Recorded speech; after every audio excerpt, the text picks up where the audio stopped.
Hey everybody, welcome to Tomorrow's Headlines Today. It's Robin with Fireside Grace Ministries.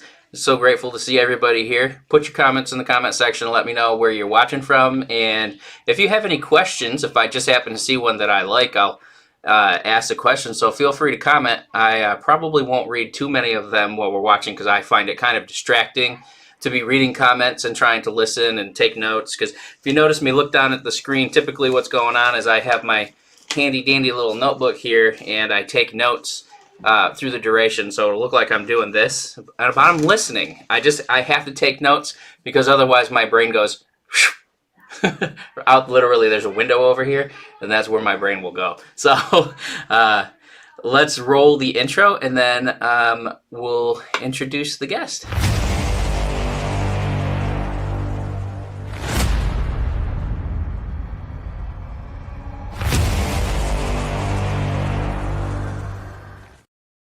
Okay, so today's guest, a lot of you have probably heard of. We saw him recently on a couple of bigger podcasts, Prophecy Watchers. I'm pretty sure he was on Prophecy Watchers. We've seen him on my friend Brian's channel, The Christian Marauder. He's been around for a little while. He's actually been doing research for over 45 years, something like that, on this topic. This is Gary Wayne. He's the author of the Genesis 6 Conspiracy, Secret Societies, and the Descendants of Giants. And he just recently came out with part 2 of that, which I have yet to read, but I'm looking forward to reading it. How Understanding Prehistory and Giants Helps to Define End-Time Prophecy. And I can tell you from doing the research and writing a book on this also, literally changes your whole view of the world when you understand that. So Gary Wayne is a Christian contrarian who has maintained a lifelong love affair with biblical prophecy, history, mythology, etc., and his extensive studies have encompassed the Holy Bible, Gnostic scriptures, which that's something that you necessarily you have to read it, and you have to read it with a grain of salt, and that's something that you have to know what you're getting into and be well-founded in the scriptures, which he is. The Quran, the Bhagavad Gita, and the Vedas, which is great because these are all things that I want to talk about today. Popol Vuh, Epic of Gilgamesh, and other ancient epics, language etymology, and secret society publications. Gary Wayne is really regularly interviewed. I think we've had the schedule for a couple months here. And he's renowned for his knowledge and expertise in biblical history and prophecy, mythology, and secret society. So 45 years of research that he's been doing.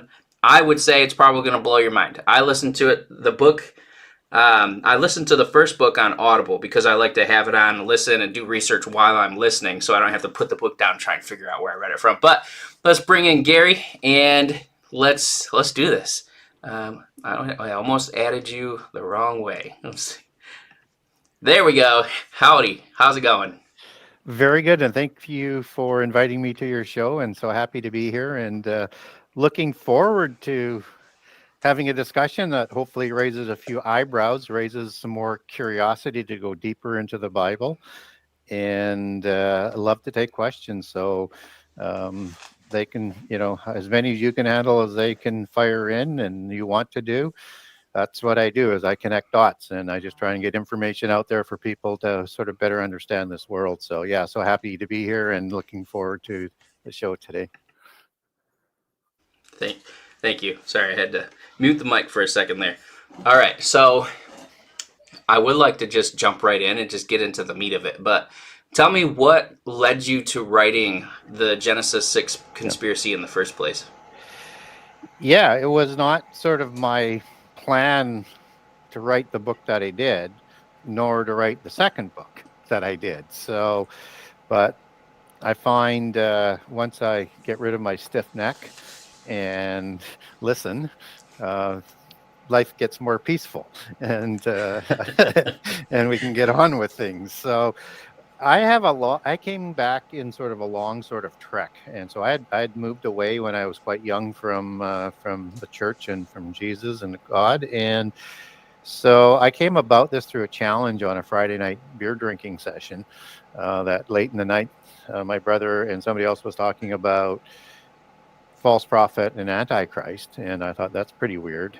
And I knew a little bit, but not sort of from it biblically, but from seeing some movies in the 70s about Damien and Antichrist and things like that. So they came up with a challenge for me after a lot of these beers and said, if you've got courage, we have a book for you to read. And I thought they might be suggesting I should read the Bible, but it wasn't. It was a book by somebody who I still hold in such high regard, and he died recently, Hal Lindsey. And it was the book, The Late Great Planet Earth. So I read that book, and it just scared the socks off of me. It scared me straight, so to speak. But I'm a contrarian, so I like to verify everything that I'm going to put my sort of mental capacity behind and believe in. And so I didn't know whether or not he was doing things out of context. Was he manipulating the Bible in significant ways just to make money? I didn't know anything really about him, but I knew the book had scared me enough that I needed to find out. So the only way you can do that is read the Bible. And for me, that was quite painful, especially going through the Old Testament, because there's just so many details. And I wasn't understanding at this point every detail in the Bible that's recorded is important, whether or not we recognize it or not, but it is. And so it was a struggle to get through the first half of the Bible and into the New Testament. But once I started to read the four Gospels, I knew at that time that Jesus was not human. Nobody could write the way he did. Yes, he became human, but he is so much more. And so that's really got my attention. And so then I started to see some prophecies in the New Testament, and I had come across ones that I recognized that Hal was talking about. So then I thought, okay, this is going to be a little bit more work. So I want to verify everything that Hal's saying. So I'm going to need to track every prophecy narrative that's in the book. And I already recognized that there was many, but I didn't know how many. And there's a lot more than what people think. And, prophecy is probably about a third of the Bible. So just on my own estimation. So I think that I wasn't prepared for that. So highlighters didn't work. Getting more colors in highlighters didn't work to mark the Bible. I had to start handwriting them into files. And so I did that, and I did that several times. And as I'm going through it, even in the first read, and then in the second read in particular, as I recall, as I'm doing the logging on this, is that I'm going through and I'm getting to Genesis 6, and I see this crazy passage about giants in 6:1 through 4. And what I'm thinking at that time is, whatever that is, that's crazy stuff, and I want nothing to do with it, period. That's not what I'm here for. Don't want anything to do with it. But as you're logging extensively the Bible into files, you see that there's a lot more interesting connections to the giants. They show up more than just in Genesis 6. There seems to be a connection to angels. There seems to be a connection to demons. And we see these connections show up in the book of Revelation. So as I'm going back through the Bible over 15 years worth of this logging of prophecy narratives, I begin to log other things that I'm interested in as well, but also the giants. So roll that forward. So that's about 1980 to 81 when I start. Roll forward to about 1996, and I'm thinking, I have so much information here. I could write, a dozen, 15 books given the time. And so I thought, well, I don't have a university education. I'm not a minister. I have not gone to theology school. I don't have a platform. I'm not considered an expert. Can I even write a book? I don't know. I have not tried. And I thought, well, if I'm going to try and write a book, I guess I should write a short book. And so why don't I deal with this little side issue and see whether I can make it sort of sound interesting or not, and see whether or not I can make a book that can connect Genesis 6 with Revelation, and just do a quick short book on that. So I wrote that in about 10 chapters, and I'm thinking that went pretty fast and easy because that all the passages and things that I wanted to use there that I thought at that time. But when I was growing up, I was a history buff and a mythology buff, and I knew the Genesis 6 story was the same story told through a polytheist lens versus the monotheist lens in all cultures all around the world, on all continents. It's a common legacy.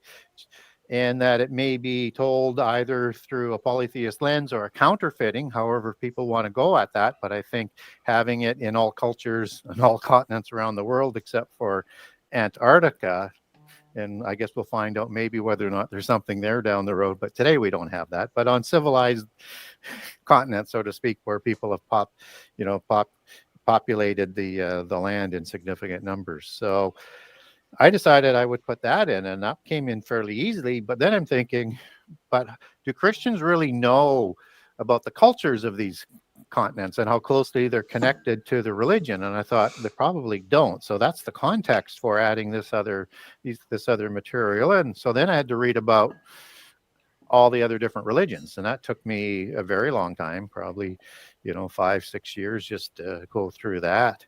And then that led me to the understanding that mystery schools that educated the elite all around the world was an extension out of the religion.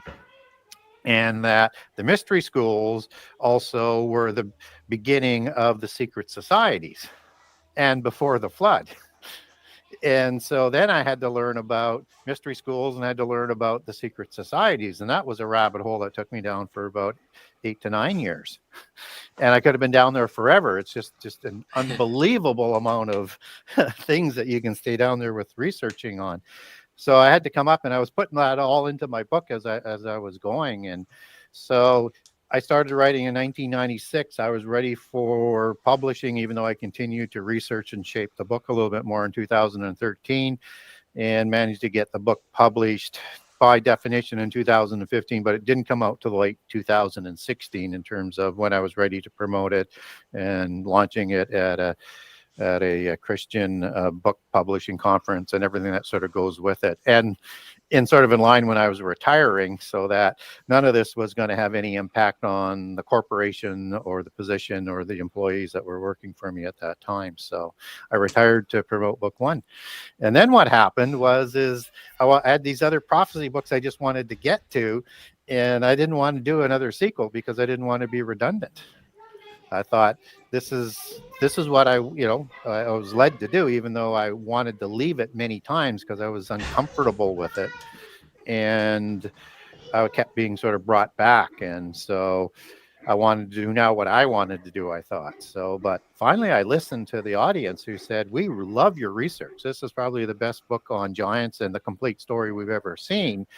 But you're using a lens of all of this other polytheist accounts, which is good because it gives us good worldwide context. But we would like somebody to go with that kind of research deep into the Bible, deeper than anybody else has gone into the Bible, to connect prehistory with prophecy. And so that's what I did. Finally, I said, okay, we'll do it. And once I figured out how to do it, it sort of showed me why I was struggling with book 3 that I'm back on working on now, because it just wasn't coming together the way I wanted it to come together. I could put information on, but it wasn't shaping properly. And doing book 2 showed me how to do book 3. So this book, I think book 2, it's targeted specifically at Christians. And I would call it book 1 on steroids. And secondly, Dr. Heiser on steroids. So I show you some of the depths of my research in the Bible, but using different lenses, but then I bring it to play in book 2. So if you want to know more about giants, you want to know more about biblical prehistory, you want to know about the angelic hierarchy and the disloyal hierarchy, you want to know how those words, terminologies, organizations, and beings are associated with end-time prophecy, I'm going to highlight that in the first parts of the book. And then I'm going to transition that into several sections on end-time prophecy and show you how it gives you a better understanding of what we can anticipate. Great.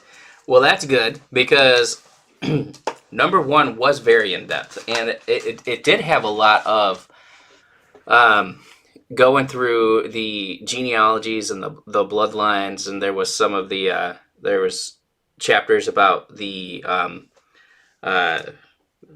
world religions, essentially the other religions, and the quote-unquote mythology, which we know is not mythology, because when you get into reading, understanding the Greek, understanding what the daimon were, and why Jesus uses that word specifically when he has it written in Greek. Now, obviously, through whoever was writing it, Matthew, Mark, Luke, John, whatever, but they use the word daimon to let us know that was the word for demigod originally, wasn't it?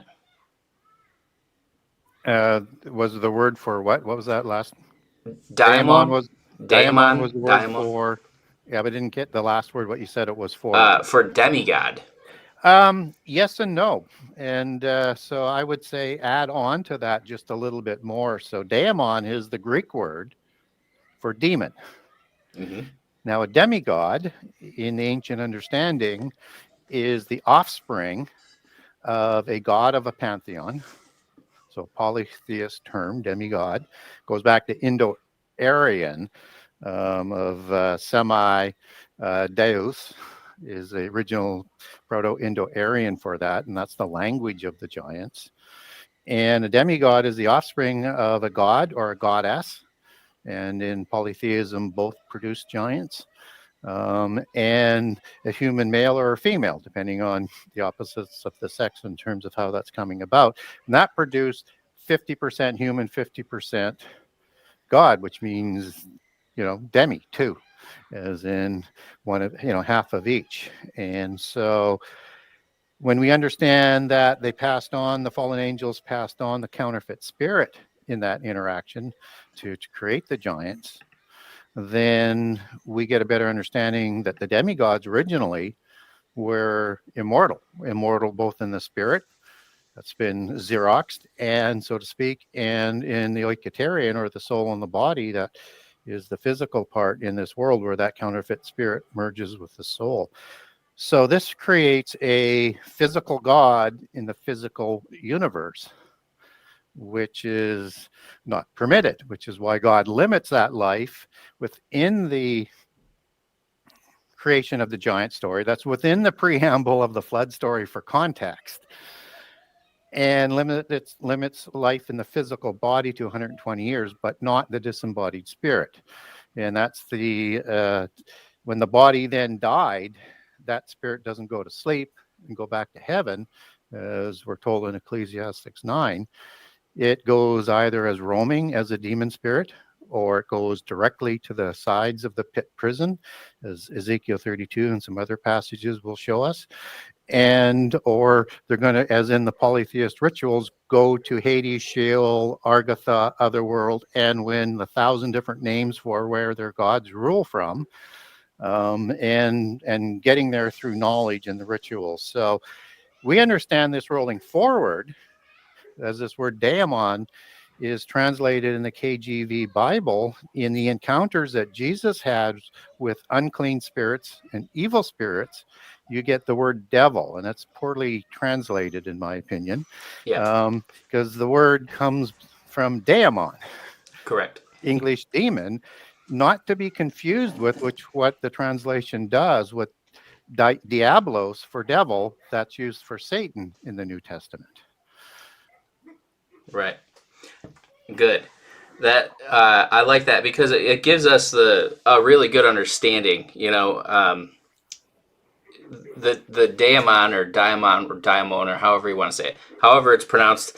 I'm not a Greek Well, there's word several person. different variations of that in the New Testament. There's like 4 or 5 words that are closely associated for nuanced applications. So, yeah, you can point to one and then somebody say, well, you pronounced it wrong, but then you can point to another one and then another one. So, but they're similar, very, very similar. Right. Now, some of these, supposedly the Titans or the giants were the gods that were ruling first, and then the daemon come after the giants. Yeah, so we want to be able, if we want to understand prehistory, we need to sort of understand a couple things about the organizational structure and the significant dividing, or I would say dividing line between antediluvian or before the flood and post-diluvian. So we want to be able to understand that in polytheism, there are parent gods and there are offspring gods. So what's the difference? Well, a parent god, let's say in Greek history, because we're going to use the term Titan here, is a term for the parent gods that included gods like Kronos and Gaia and Iapetus and the 12 parent gods before the flood. And then after the flood, you get the offspring gods of the 12 Olympian gods that most are more familiar with, like Zeus or Aphrodite and Athena and gods like that. And so if we want to understand prehistory well, we need to understand that the parent gods ruled before the flood and the offspring gods rule after the flood. In polytheism, they kill the parent gods and usurp authority, but you can't kill an immortal being. We need to understand, I shouldn't say need, we should understand that fallen angels populate the pantheons around the world if we haven't made that sort of connection. And so you can't kill an immortal being. Maybe God can, who created them somehow, an immortal beings, or however he did that. The Quran says through smokeless fire, but that's a different source than the Bible, so we want to be careful with that. So what happens to them if they weren't killed? Well, the gods who created giants, as in Genesis 6:4, before the flood, as the context for the flood story, they went to the pit prison, as Jude 1:6 and 2 Peter talk about. And so they went there for those crimes of creating these giants and creating and violating the laws of creation in numerous kinds of ways and causing the destruction of the earth. And so they went to the pit prison. So the offspring gods will rule after the flood. Now, they disappear fairly quickly after the flood because they do the same crimes as the giants before the flood. And so they go to the pit prison as well, and then other ones move up. So if we understand the term Saba in Hebrew, that means, as it's translated, host, as in host of heaven. And that's an army of angels that has rank and order. So what happens is when these angels are being taken to the pit prison to be reserved for judgment in the end time, other ones are just moving up to replace them in the rebellious council of the gods that's talked about in Psalms 82. And the counterfeit council of the gods that's in Psalms 82. That's counterfeiting the council of the gods in Isaiah 14, as it's referenced there, and other places in the Old Testament. So when we look at these different groups of of fallen angels or gods, they're called titans, right? Mm-hmm. But so are their offspring called titans.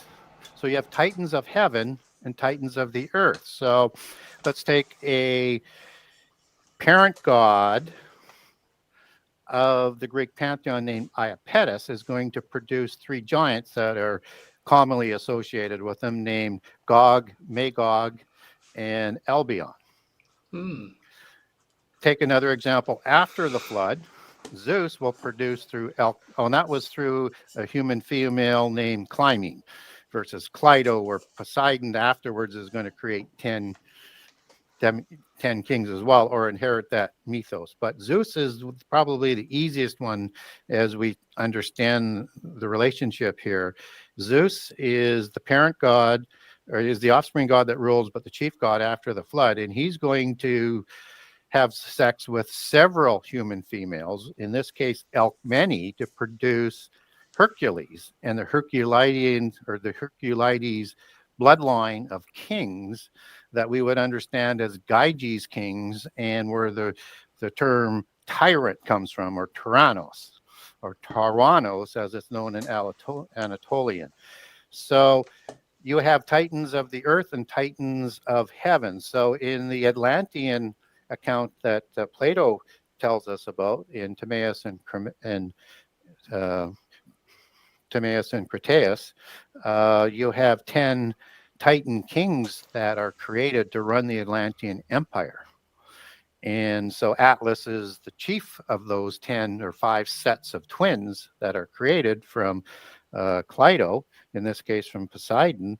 And they're also called Titans and heroes, just as Hercules is a hero and a Titan. So Titans of heaven, Titans of the earth. We need to keep those terms clear, because when we move into the same structure, just different vernacular names into other cultures. For example, like the Sumerian pantheon, you have parent gods like Anu before the flood, Tiamat before the flood, Enlil, Enki, other ones after the flood.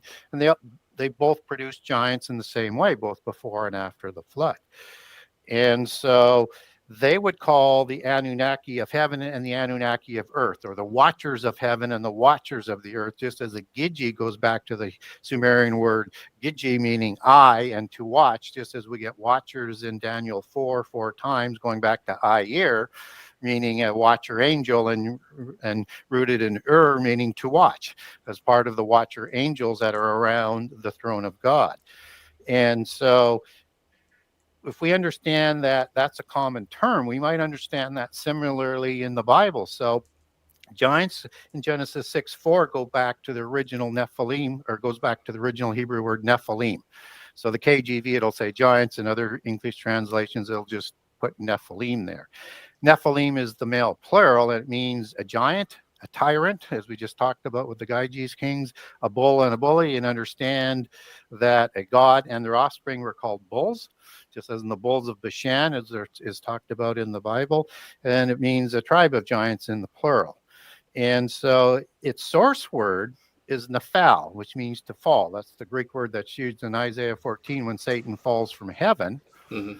Put on the I am plural, and you'll get Nephilim. So when you have that I am, fallen angel. So when you get the I am majestic plural, it's associated with some angel groups like seraphim, cherubim, ophanim, but it's an international term that's used for a majestic bloodline. And so the Nephilim would also be understood in the male plural and a majestic bloodline, and as the giant ones, or the tyrant ones, or the bully ones, or the ones that were bull. Just as seraphim angels are six-winged serpent-faced angels that would be the serpent ones, or the fiery serpent ones, to be a little bit more accurate on that, coming out of the Hebrew. So when we look at that word Nephal, they are the fallen ones in the plural, the Nephilim, who are the fathers of the Nephilim, which is the source word for Nephilim. Nephilim is the source word, and some of the meaning passes on to the secondary word in the Hebrew. So angels are fallen ones. Angels are of the Shemaim, the heavenly ones, and the fallen ones, the Nephilim of the Shemaim. So the fallen ones of heaven, and their offspring are the Nephilim, fallen ones of the Nephilim. So some people actually confuse the two terms, but that's just sort of saying, well, you have something similar in the polytheist versions, but we get a nuanced difference and a biblical understanding as we understand the Hebrew words with that. So Titan, want to be careful of. Now, that word can be transliterated in other languages. So when we get into the Baalim Council of the Gods and the Ugaritic text, which is a very good parallel Semitic language passage, very much related to the original Hebrew, you have Baal and Anat as the male and the female ruling that council of the gods at Mount Saphon, or biblically as we would know as Mount Sion, Senir, Sirioin, and Mount Hermon. And so they have a council of the gods that's located there in the Ugaritic text, and the council of the Datanu, of the Raphaim, or the Raphaim giants, as they show up in Genesis 14 and 15, as a tribe of giants. And there's a council of these giant tribes that are there. Now, what's interesting in the languages in the Middle East, the D and the T are kind of interchangeable. So biblically, Datanu would show up as Dadan in the Bible. And you could also go with a double T in the Greek as it gets transliterated for Titan. And so it's important to remember some of these transliterations that are used in different languages. Another example would be like in Sumerian, Gilgamesh was started with a B and a Kadi, and it starts with a G. Same sound, just different sort of letters, but then we carry our English pronunciations with it. Or the Aten god in Egypt would be the same as an Adon god elsewhere, like Adonis. Kind of like Irad and Erdu. how they're similar. The first city, Irad, or not the first Yeah. city, but one of the first cities, Irad, and then Erdu. Yeah. Um, Or Uruk and Erech. yes, yes, and I pointed that out to people before. I'm like, you understand that the Babylon started in Iraq, but it was pronounced Uruk. Yep. If Yep. where the is that partly where the term Uruk-hai comes from the Lord Yep. of the Rings? Since a Yes. lot of that comes from mythology, right? It does. The It does. Alephim from the elves that we get, and Well, all that and stuff. and the Alephim, and there's a lot of context we probably don't have time to go into with this. That comes from the word duke in Genesis 36 for the dukes of Edom and the dukes of Seir, and that it's the Hebrew word aleph. And the Catholic Encyclopedia coins the term Alephim for this bloodline set of kings where you have the Edomites intermarrying with the Horim giants there to produce Yes, hybrid giants like the Amalekites. through That's Esau's different from line. Esau. Yeah, Esau marries Oholibama, which is a Horim, but his son Eliphaz marries Timnah, a female giant, and they're enlisted in the genealogy of Seir there as his daughter to create the hybrid Amalekite race Okay, versus so versus the Amalekim race that's shown in Genesis 14, which predates them. see now that makes a lot of sense. I'm glad you pointed that out. I haven't noticed that. I just recently came across the revelation that Eliphaz was Esau's son. Eliphaz and is in the book of Job, and he's listed in the lineage of Esau. He mentions the Casita, which is only mentioned in reference with the 12 tribes of Israel in the book of Genesis. So we have a time frame that this was from the time of the patriarchs when Job was around, somewhere around there. And I recently discovered that Esau had married some of the Canaanite tribes, or he had wives or children, or their children had children. Yeah. And I understand because people will say, well, what kind of a loving God will say, destroy all of these people and all of their cattle and all of their livestock? But what they don't realize is that they were interbred. They were mixed DNA, not fully human, a lot of them, and they would be fornicating with their animals and doing all this other stuff. So it wasn't like he was saying, just go slay these people. He's trying to preserve the pure lineage of Messiah, which couldn't have any kind of deviation in it. Yeah, and what's interesting about Genesis 36, it's an add-on to the Table of Nations in Genesis 10 to help us make sense of what's going on in the Bible, right? And so, yeah, and so you mentioned Casita, that's and the 12 tribes. That's the 12 Kassite tribes that the polytheist bloodlines refer to. This is good. This is so far. This is one of my favorite interviews I've done. No offense to anybody watching this. I've interviewed before, but this is. I like to have this conversation with people who've done this kind of research, because a lot of times some people don't know what I'm talking about. Other people are like, well, I don't see how that pertains. But that's good stuff we're gleaning here. And if you understand the connections, and I'll make these connections, it starts to make sense. So the Kassites were more of a northerly race in the Syrian and Mesopotamian region, along with the Mitanni. As you go through these dynastic histories, and a group of people that is a significant part of starting these dynasties up are the Hurrians. And people are familiar with that as a term. They just don't know the term for it from the Hebrew perspective. And so the Horim have three different branches of giants versus the Horites, which become the hybrid branch. And the terms are kind of intermixed as the translation comes out. But Horim, as it's used in Deuteronomy 2 to describe them as one of the giant tribes, but Hebrew Rapha, not Nephilim, so a post-Diluvian creation versus an antediluvian creation. There's three different distinctions. So you have Huri, which would be a Hebrew word for the Hurrian. And then you have the Hivim that's associated with the Horim in Genesis 36, and people say, well, that's a translation issue. And it's not a translation issue in the Hebrew. We might not recognize how to deal with it, but Hivi is the patriarch for the Hivim, or the Hivites, and the hybrids that they created in central covenant land. And the Hori are the giants that are in the Edom and Seir area, along with the Amalekim, whom the Amalekites are eponymously named after, and go to move amongst the Amalekim at Petra.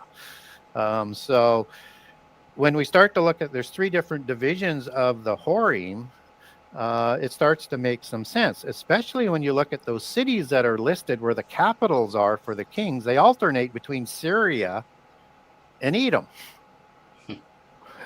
And that makes sense of the wars even at the time of David, where he's fighting against these dynastic Hadad kings, both in Syria and in Edom. Now we understand the relationship of the bloodline title of king of Hadad, which is another name for Baal or Adad, and a couple other names that are associated with Baal. But in that war, he's fighting the Syrians, and then he goes to the Dead Sea and fights the Syrians. But in the other account in the Old Testament, he's fighting the Edomites. Okay. They're the same empire, just different locations of Syria, and the Bible's not in conflict. You just have to understand the information that it's giving to us. And when I sort of innocently said we don't understand all the details are important, I certainly didn't when I was first read the Bible, but I started to appreciate how important details were in the Old Testament accounting so that we can sort through these things. This, I'm over here writing frantically. I'm sure you can tell, but I'm like, this is good. This is good. I'm taking notes on this. That's great. There's nothing really that I love more besides Jesus than not having to do all of the research that you've had to do. Like, if I can glean off of what somebody else has already been through. It's like when people say, well, I learned this when I was in heaven, and I learned this when I was in heaven, or I learned this and this. It's like my dad used to say, learn from my mistakes so you don't have to do it. Well, I implement that to learn from people who've spent decades or more or whatever that have this information, and I can glean some of that, also do my own research. So this is wonderful stuff. Yeah, and this is why it gets really important, so that you don't get tripped up by the polytheists on these little things that they're experts on. Right, and if you do the research, you find out that they're wrong, because you go, yeah. I spent a lot of time praying in tongues and asking the Lord, and then I get that small, still voice where he says, what about this? Have you considered this? Like, what if the serpent in the garden was actually Leviathan? And I'm like, that's good, which then leads you down a whole rabbit hole. So, all right, so one thing that I noticed here was the parallels between the Titans, the parent gods, etc., and how the Titans, from what I gathered, Titans were pre-Diluvian, essentially, in comparison to Genesis 6? Well, they were both antediluvian and post-diluvian Titans in the Greek culture. Okay, so, and then their offspring were giants. So we had giants before the flood and giants after the flood. Yeah, and we're not biblically told how giants show up after the flood. I have a theory on it. Well, and everybody does, and what I do is I have one that I lean heavily towards, but I keep a crack open for the other possibilities, because even though I can look at Genesis 4 and look at that language where the sons of God go to human females and create the Nephilim, and they do so again, we're not told when again is. It could mean after the flood, or it could mean then more times, before the flood, or it could mean both. So, and the Hebrew there means in like manner. So however they show up after the flood, it's likely meaning it in the same sort of way. But so I leave a small crack open for survival somehow, some way, with the help of fallen angels. And there's another one on the genes that is my least favorite one, but because we don't have that smoking gun verse after the flood, I leave that crack open as well. But surviving the flood has a better biblical perspective, because once you get into the gene ideology of the wise on the ark or giants on the ark, you get into biblical contradictions or issues and some other things. So the reason why I leave it open for survival is that in Genesis 6 and Genesis 7, where it says God was going to destroy everything he created, he didn't create the giants. The fallen angels did. But he knew the giants were going to do what they were going to do because he's Alpha Omega. So this is all being played out, and God knows it's going to play out, and he lets it play out through free choice. But he's greater than free choice, and he only intercedes to ensure that all who have their names written in the book of life have that opportunity to leave their names written in or blotted out. And that's when the intercessions, I think, comes. So I account for some of those issues in supporting a second incursion, but leaving a crack open. So when we look at giants being created after the flood by the Baalim gods, which we have in the Bible, that the Ugaritic text says are the parents for the Baalim and other tribes, we have this interesting scenario where we have these giants that are talked about with Seir and Horim, and we don't get any of those patriarchs in the Table of Nations after the flood. So we get 70 nations, 61 of them have patriarchs, 9 do not. Those would be 9 of the 12 Canaanite tribes. We get Canaan, we get Heth, and we get Sidon, but then we get Amorites. Then we get Jebusites, and they don't have patriarchs. So what's the pattern here that the Bible is showing us is Genesis 36 gives us a creation of hybrids outside the Bible, but also giants that don't show up in the Table of Nations with Hori. Hori does not have a patriarch, and Hori would be a derivative word for Hori that comes out as one of those dukes, but it's downstream on the genealogy, and the Horim are there well before the hybrids are being created in Genesis 36. So if we look at one particular tribe of giants called the Anakim, they are described as giants in Deuteronomy 2, but as Rapha versus children of giants in Numbers 13:33, where you have Nephilim, and that's in the embellished part of the report.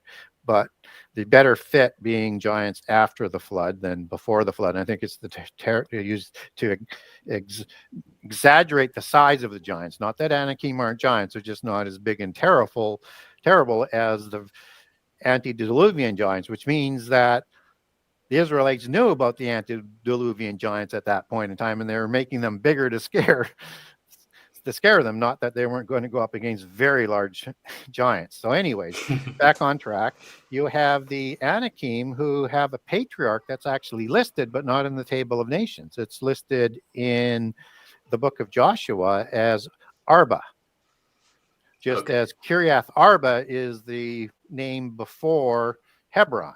So he's the patriarch, but Arba doesn't show up in the Table of Nations.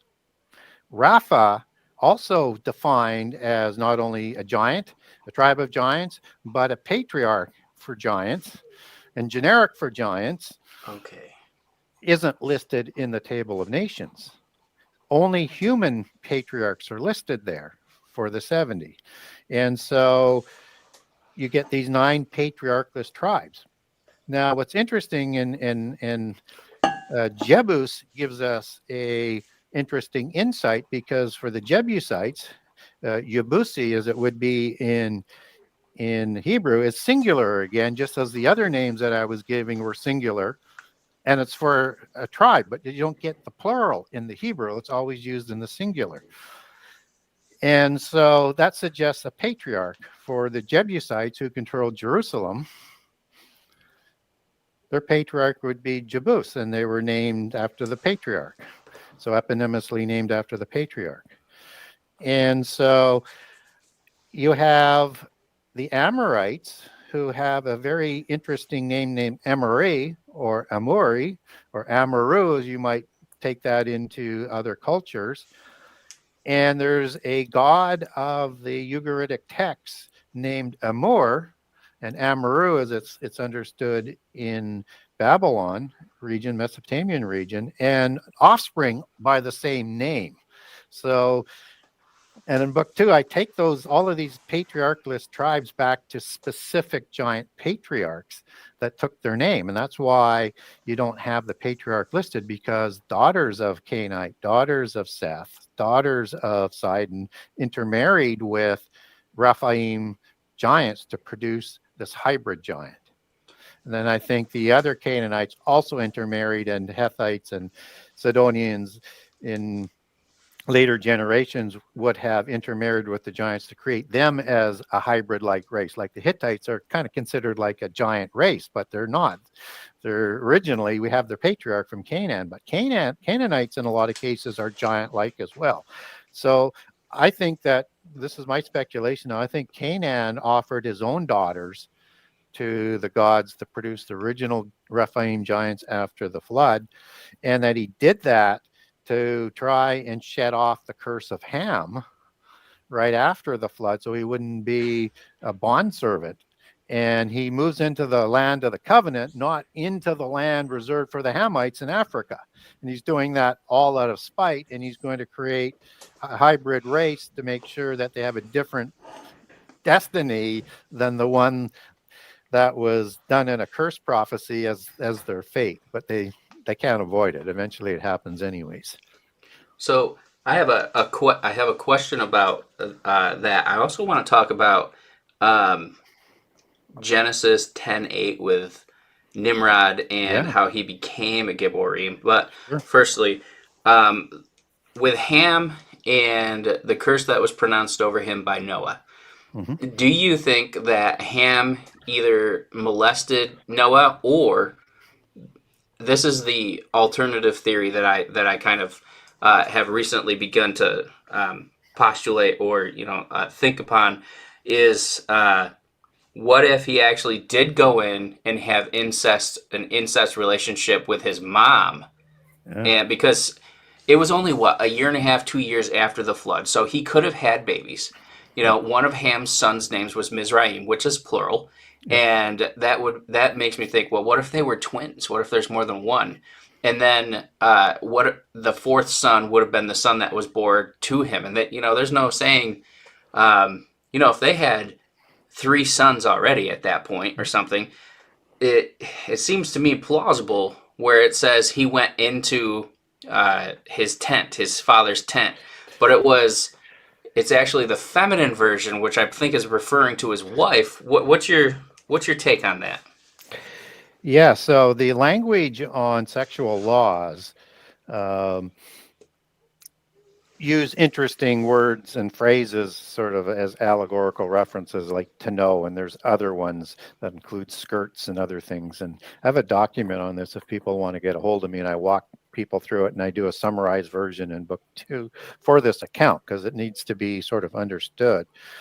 And so typically when you have somebody who's going to uncover, which is the term that's used as in to know in this account, typically that means when, in this case, Noah's spouse would be sexually violated, he would be uncovered as well. They both would be uncovered. He bears the same shame, even though he didn't have the physical act accounted for them. But what's interesting in those accounts is the victim is named. Ah, yes. Please explain that, because I haven't heard this before. Yeah. So and so if you're going to uncover somebody's daughter, her name's going to be there. And it's going to be explicitly with that detail. So what happens with Noah, she's not mentioned. So uncover can also mean to uncover within the same sex. So Noah becomes drunk, he gets uncovered, and then he knows when he wakes up, he's been uncovered. So, and there's no mention of the wife. So you could understand that both ways. And I'm comfortable in going with both ways. I'm uncomfortable that it is not explicit that he's bearing the shame, because the wife's not named there. Right, like Dinah was named later on in Genesis when she was violated. Yeah. That makes sense. So that means there's a same-sex violation of the law there, which was the same violation that giants were accused of both before and after the flood. And it's not Ham that's going to carry the curse covenant. It's only going to be one of the sons, which is very odd as well. So it's all kind of an interesting kind of mystery there. But when we look at the laws that are set down for Israel when they go into the land of the covenant, that's where we get some more of the detailing of all of this. They are the laws being created because these are all of the things that the Canaanite hybrids, generic for the 12 tribes, and the giants did as they violated the covenant in God's land, laying in wait to ambush the nation of hope whenever they were going to show up. And these were laws explicitly given to them to not defile the land and to defile God's land that he's gifting to them as they move into the land. And one of those is the same-sex sin, which is an abomination. Mm-hmm. Not that those other ones may not be abomination, but it seems to be raised up to that higher sort of level. And so it's also kind of as you associate what's going on in Sodom and Gomorrah with the same type of things that, go up to heaven. Now, you could also look at that as maybe that was going on, but they also wanted to have sex with the angels who they either wanted to take a physical form changed to a female, or they wanted them to have sex with their daughters, because in this filthy conversation that 2 Peter talks about, and Jude 1:6 talks about the strange flesh. Strange flesh is basically, as you take that back to the Greek, is a different species. So this is one of the homes where giants show up after the flood, and that time they would have had Rephaim kings and other giant kings over the 5 city Pentapolis. And so they would have been very familiar with the creation of these giants, and they somehow have a fertility issue, which we could get into as well, how we get there after the flood, because it connects back to what we see in Genesis 36 again. And that they're going to intermarry so that they don't go extinct. And now those offspring gods have disappeared. And in the Ugaritic text, they're trying to do fertility rituals to bring them back, because they want more pure blood giants being created, because they've got this extinction issue that they're facing, and thus creating hybrids. So they understand how giants are created by inference. So the question gets to be, what are they asking those 2 angels to do who are in a physical form? Well, it's interesting. I actually believe that those angels were actually God, because in Genesis 19:24, you've got the 2 angels that are in Sodom and Gomorrah, and then God stayed back with Abraham. I think that was the Trinity. Then Genesis 19:24, it says that God on earth called down fire from God in heaven. And I just thought that's like a reference to Jesus there. I thought that was very interesting. And then in Jude 1:7, when it says they sought after strange flesh, it says they sought after sarkos heteros, which means completely altered or different flesh. Yeah. And then I look at Revelation 12:17, when it says the dragon went after to wage war with the woman and her seed, or whatever it says. But it uses that word meta, which we know is transformed or altered. So he went to transform or alter the spermata, which I thought was very interesting there also. And then we've got that word. I actually was reading it in your. No, you did an interview, I think, like a couple days ago or a week ago with somebody. I'm not sure the name of the podcast. You were talking about that word huchal, which we had discussed previously, and or halal, however, halal, Well, like Superman, typically right? that is Kal-El in that word with the A, versus other words where other vowels where it's more of an H sound. So, but technically it's, and I'd say halal and Kal-El all the time, but technically it's Kal-El. That makes sense. And that can mean altered, transformed, or polluted. Yes. And it says that and other things. Genesis 4:26, it says that about the 128-year marker when Enosh was born was when they started to call on the name of God, which actually means to betray, to alter and transform or pollute Yeah. The name. The name can also mean the image or mark or renown. So they started to alter the image, mark, or renown of God at that point. Yeah. And we see that same word show up in Genesis 6:1 when it says, "When the polluted men on earth began to multiply, and the sons of God saw that their daughters, the polluted genome or the polluted daughters." So we have a good time frame there. And then approximately 130 years after the flood, we have Nimrod show up, who also uses the same word, became or altered or polluted himself Yeah. to become a Gibborim, which Yeah. goes right back to Genesis 6:4. I find that very interesting as well. What's your take on that?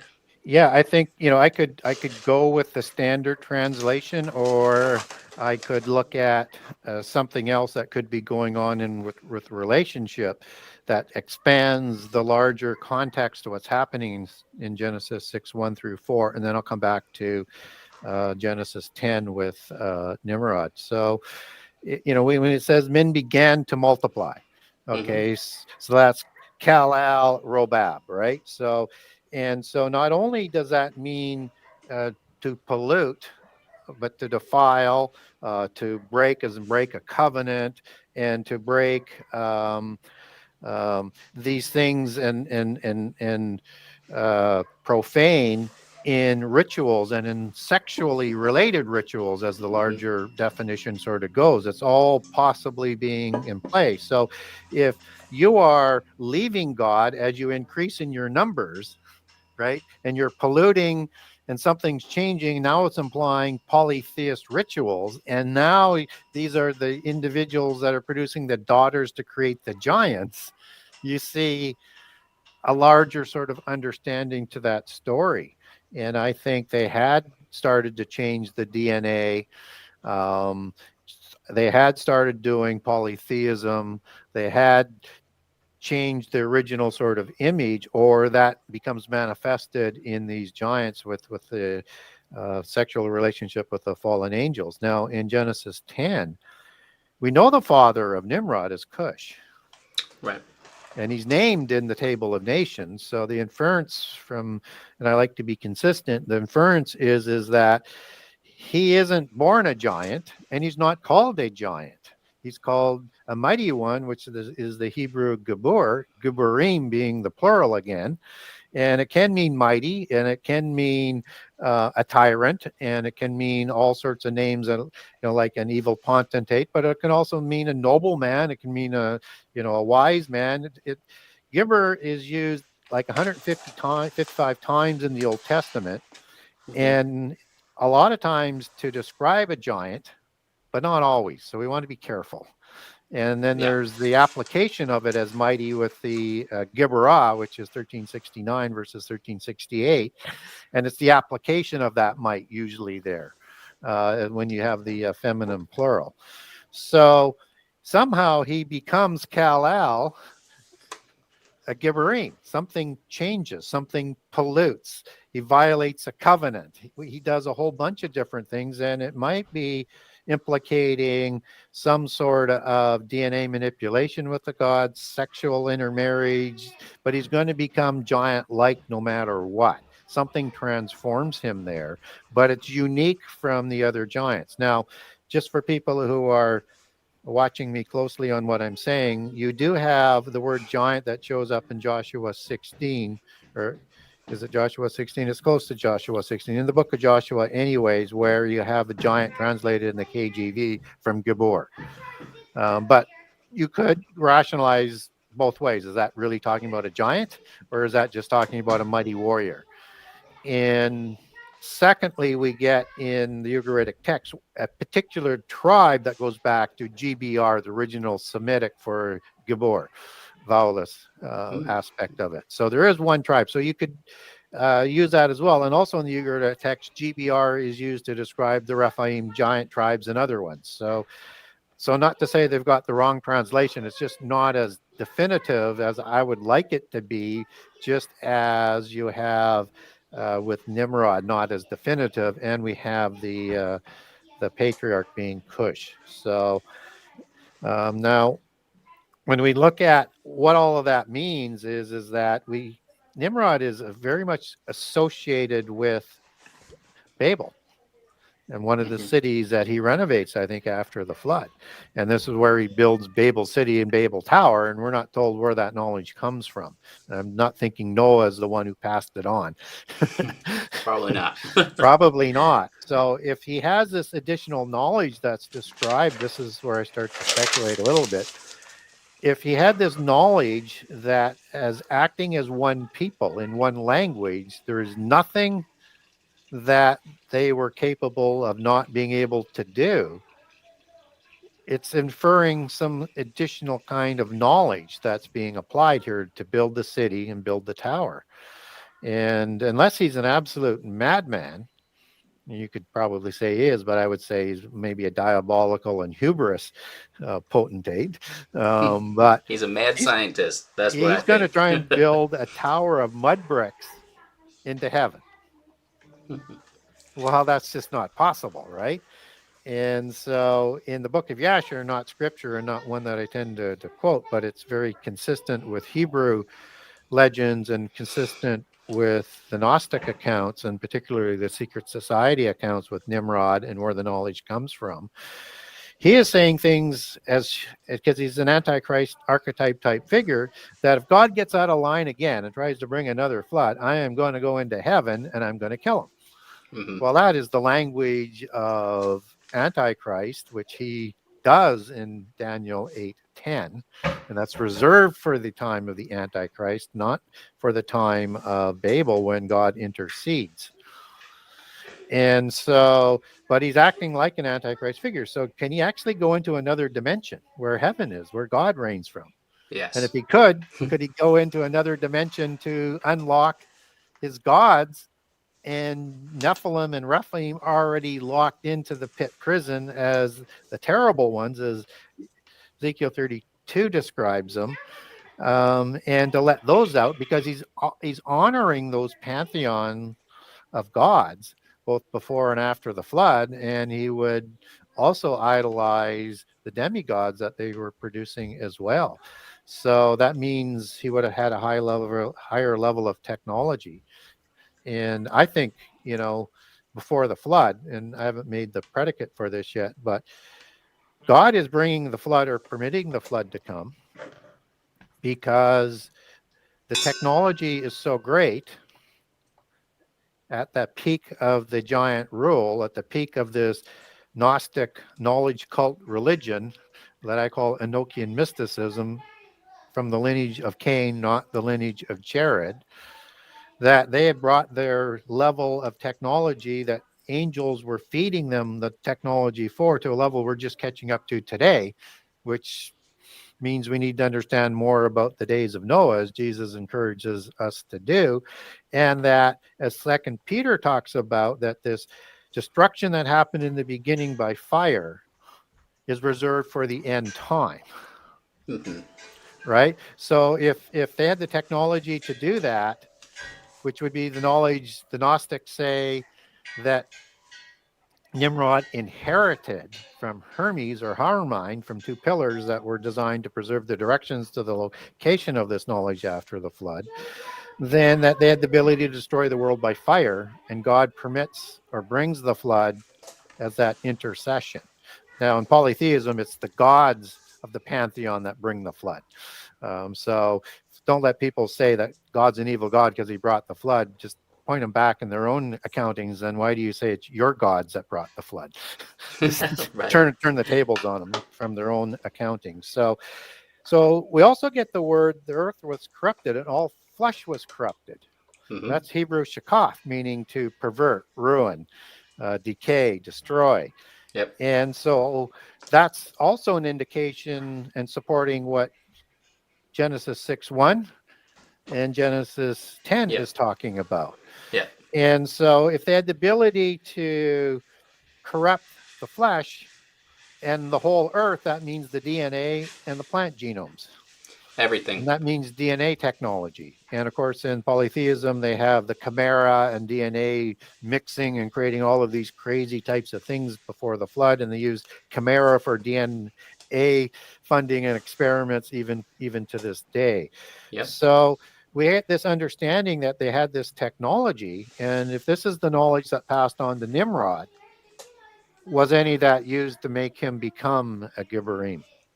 That's what I think. And now there's a little bit of reference to it actually in Genesis chapter 11 when they start to build um, the Tower of Babel itself. What I find interesting is I wrote this in my book, and I've wanted to talk to somebody who's knowledgeable like you about it, but typically I get the poo poo, like I don't know about this. So in Genesis 11, it says, "Let's build a tower that reaches to heaven." Okay, so Yep. we use that word, with most Hebrew is prefix 3 letters and then a suffix of some sort, right? Yep. Well, the derivative word for "let's make bricks" is Laban, which means white, right? So they're making white. Now there's this making white bricks, presumably that would make the most sense. There's this institute called the Geopolymer Institute. Sorry to Go ahead. interrupt. And typically what they built ziggurats and pyramids with to get that shining sort of look, or coated them to do that. Right. And so there's the Geopolymer Institute, which discovered an ancient Egyptian stele, which had the recipe for how the Egyptians made those limestone blocks. So he took and translated that and made by hand, using the resources available that they had at the time, supposedly when the pyramids were built, and built several. That was like a small pyramid, several blocks. It took them approximately 3 days or something like that, dried in the sun, and made limestone bricks that when they took it and tested it, they said, "Oh yeah, this was quarried here, and it's approximately 200 years old." But it was probably about, by that point, a week or two old, really. Oh. And so when we look at Genesis 11, it says they were making their bricks of white stone. Then it says they sealed it with bitumen, which we understand. Nimrod saying, "If God tries to flood the world again, I'll take revenge on him and I'll kill God." And the word they use for tower is a migdala, which the Hebrew people, when they built their migdalas or watchtowers, was out of limestone also. Yep. So when I was writing my book, I came across that, the pyramids. And I'm not saying the Tower of Babel was the pyramids, but it's interesting that Mizraim, or Egypt, was an uncle of Nimrod, so they were alive at the same time. The things that we see on Mars that they cover up and say, "Oh no, that was just pareidolia," or whatever it is, you're imagining that it's what you want to see. Faces of the Sphinx. They've got pictures of pyramids that they can't hide, and structures where there's 4 square walls and similar shapes to what's in Egypt. And of course, you've got Marduk, who supposedly became, is one of the names for Nimrod or whatever, Mars, Marduk, etc. But they were building these white pyramids. The pyramids were built with, and the word migdala can also be a type of pyramidal shaped flower pot. Yep. So they're building these. They sealed the Egyptian pyramids with bitumen also. And I thought that was very interesting. And then when it says whose top reaches the heaven, the word for the top is varoshna, which according to the Strong's Concordance means a team, captain, or company that can reach into the heavens. And of course we can think of that as meaning just space, but I do think that actually meant the multiple layers of the heavens, or what we would call today different dimensions. Yep. So yeah, it's very interesting as you connect some of the Sumerian accounts into it. So, and the Akkadian accounts tend to come from the Sumerian accounts. So there's a little bit of difference in transliteration, but there is in the Nurta's Pride and the Lord of Arata, you have Enmerakar, which seems to be the same as Nimrod, 3rd generation. I understand Shinar is Sumer. It's a Hebrew transliteration for Sumer. And so you have the polytheist accounts of, and it's almost an identical accounting, including the confusion of languages, only it's being dealt with by the pantheon of the gods instead of the God of the Bible. So as we look at the Akkadian one, they don't call it, the Tower of Eridu. They call it the Tower of Babalu, which is very interesting, but they don't define Babalu as confusion of languages in the Akkadian language. In the Akkadian language, ILU would be the suffix or the compounded word as the second word there for EL, which is an angel or a god in the Bible, and Bab means a portal or a gateway. So now you have a portal or a gateway to the gods. Oh, see. Oh, that makes a lot of sense. In ancient understanding of pyramids, ziggurats, and towers are considered the same for the same purposes of honoring the gods, but also as a technology that and again, we're trying to figure out what type of technology in our generation might have these things been used for if there was a technology there, but the ancient accounts suggest that there is. So now you have the translation where you can go interdimensional, and he may have been wanting to do that both ways, just as we're going to see in the end time when the pit prison is opened up and Antichrist at the midpoint goes into heaven. It's this interdimensional technology that was being built there.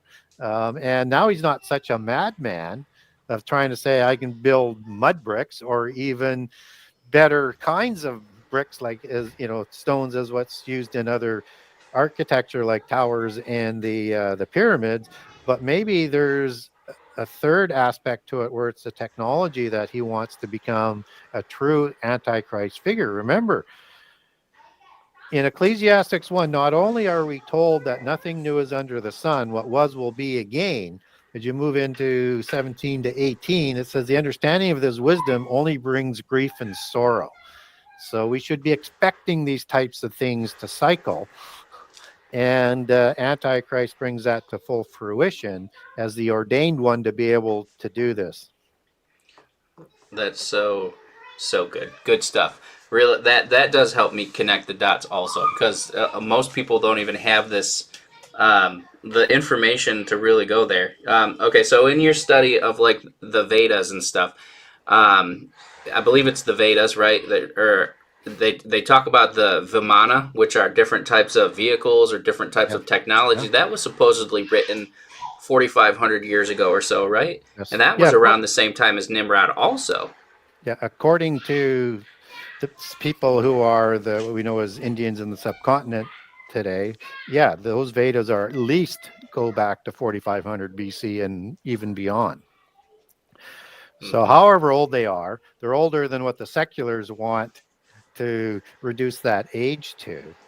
And this is an accounting of ruling polytheist gods, which is not unknown to us from a Christian perspective, but when are they using these vehicles that have planet destruction capability? That includes weapons like seem to be nuclear weapons, but very highly advanced weapons of fire somehow, some way. Which again, as we look at 2 Peter 3 as this destruction by fire, just as our end time is going to be destroyed by fire. And just as in polytheism, we enter in the age of Aquarius, which is, a long period of time, like 2,000 and almost 300 years, or maybe a little bit more for that period. Early in that age is the destruction by fire and these cycles that happen. There's cycles of flood, there's cycles of fire in polytheism.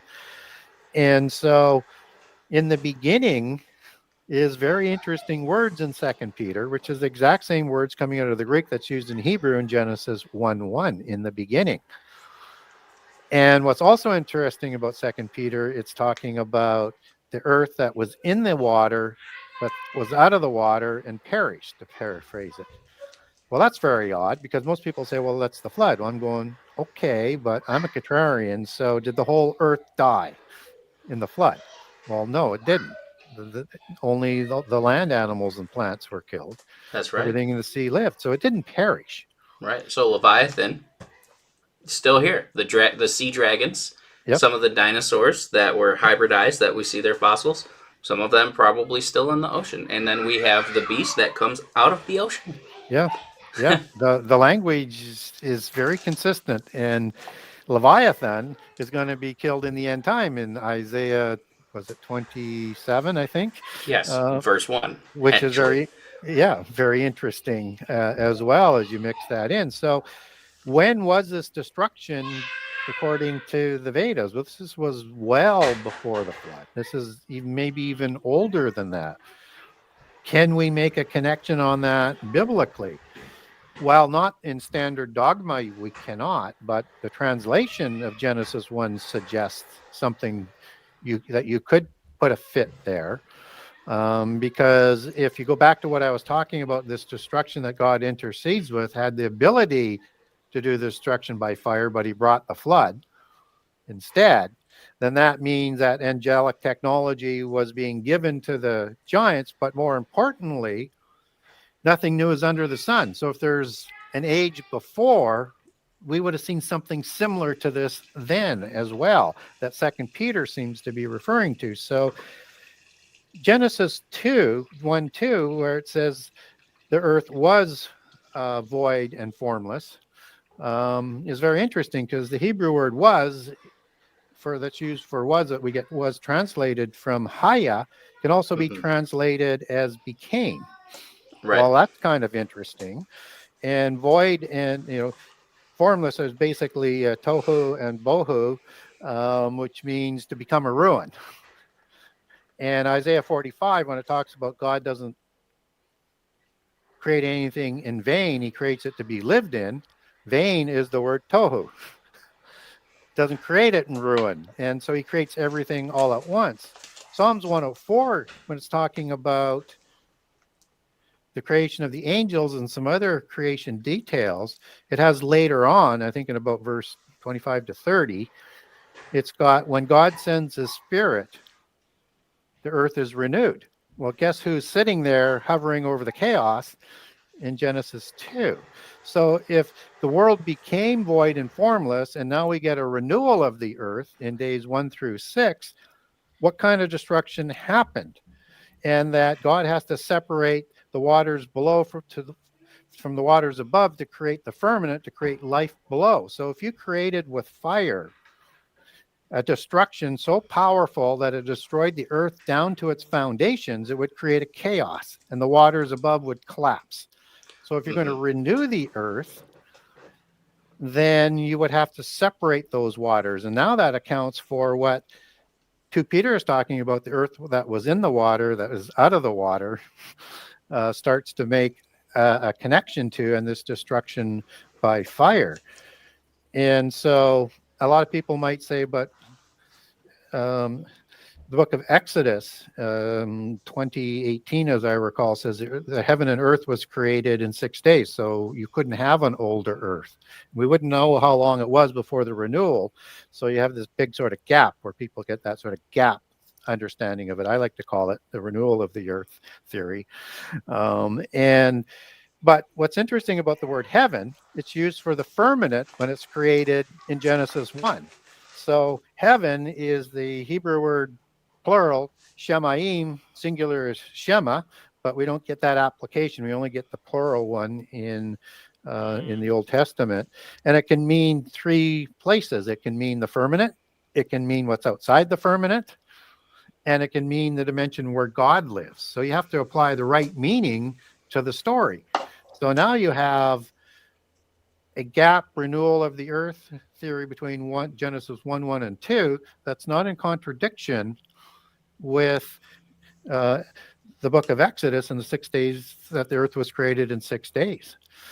So it's kind of interesting where now we'll go back to what you're talking about is, did that war happen between Genesis 1 and 2, or was that war going on at some time when the flood was about to come? But we don't get any biblical accounts about that or other accounts that that angelic war was taking place at the time of the flood. So when was it then? And I would say it lines up probably with something even before, because nothing is new under the sun. Hmm. I haven't studied into that too much. I do have a little bit in my notes on tohu and wabohu and all this stuff, and I just find that topic very interesting because then sin and to me the one thing that I get hung up with on that part is that would mean that sin and death had to enter into the world before Adam and Eve. So there would have been Yeah, decay and destruction and Romans stuff. 5:12 you're talking about. So, Right. and the word there is imputed, and Hmm. that's significant. So, and where there was no law, you have no consequences to the law. So you could have had sin, but because no law was in place, you wouldn't have that in effect. So what was the law that was put in place in the time of Adam? You could imagine that, even though it doesn't say it, as all of the laws that, let's say, the Israelites had. But the only one that we're told of is that he couldn't eat from the tree of the knowledge of good and evil. So just one law, not a lot, based on the details that were provided. And that's when Eve and Adam ate that fruit. That's when they broke the law. That's when sin came into the world to be put into effect of violations against the law. Hmm. Interesting. What? So that would make sense because when you think about it, Satan sinned first. There was nobody there to tempt Satan to sin. So if Yeah. sin didn't exist, he would have been the creator of it. But God, that's not the case because God knows what would happen. So Satan tempted himself and he sinned. Then he had to tempt other people or other beings, which I don't necessarily believe that the serpent in the garden was Satan. I think that the serpent was actually Leviathan, but that's Well, neither here nor there. it's certainly a being. I mean, I would say, and I don't care which way it is. I just don't think that what Cain has to be a product of Satan. But the I don't think language so. there Right. is Nahash, right? Nahash is a serpent, and it derives from another word as the source word Nahash for a sorcerer or a necromancer. Right, and a shining one, bright shining Yeah, one. yeah. So all of a sudden now you have this being. Is it a priest or a priestess?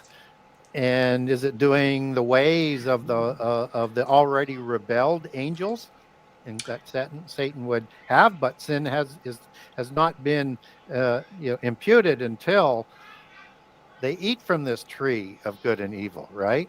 So you have this sort of nexus point. Now, the Nahash is a walking, talking, intelligent being, and the Gnostics say was as big as a camel, so a little bit bigger than humans. And this is a beast of the field, as Genesis 3 talks about, which is created on day 6 as well. Now, if a day is 1,000 years for us, one day for God, you could have had Nahash created at the beginning of that 1,000 years, and humans in plural versus singular in Genesis 2 created at the end of that. And so you would have had um, these beings either being by themselves or another group of people of day 6, with Adam being a creation as a result of the world going bad and following the fallen angels before that, and as a resolution to the angelic rebellion with a special commission, which is why the details are completely different than in Genesis 1. And I don't believe the Bible is in contradiction. So I look towards this. But getting back to the story of the Nahash is that the Nahash serpent is the one that's punished, not Satan. Right. And so Satan still continues to do what he was degraded to do, and he's not classified in Eden as being a serpent, which is again very odd. In fact, Ezekiel 28 says he's in his cherubim form. Yep. So Which is quite different looking compared to Ezekiel and Revelation when it talks about the cherubim and what they like, and even Daniel when he talks about what they look like. Yeah. And I'm not saying that Satan doesn't have multiple aspects to him, because he's the greatest angel. He is, so he's cherubim. He's classified as the serpent and a dragon or a seraphim angel in Revelation 12. He had 9 jewels, suggesting he may have been the high priest that Jesus is going to eventually replace after the end time at the head of the Melchizedek order. And he may have been a morning star angel, as recorded in Job 38, 4-7, because in Isaiah 14, it's Halel ben Shakar, Halel, son of the morning, Yeah, meaning his first he's, name, Hallel. yeah, yeah. So Halel may be one of his names. The book of Enoch, interestingly, calls the angel in Eden Gadrael. So maybe that was his cherubim name. Maybe he had multiple names, but certainly we're not provided directly the name of Satan. In the KJV, it says Lucifer, which comes from Latin and words like Lux and Venus and things like that. But that's very odd translation because you have an Italian word inserted into the English language for a Hebrew word, whereas Michael and Gabriel is just translated directly if it's a name of an angel, which it appears to be as Hallel. And so, and he's not the morning star. He's the son of the morning. And understand that the morning star as Venus is only a morning star for 6 months of the year.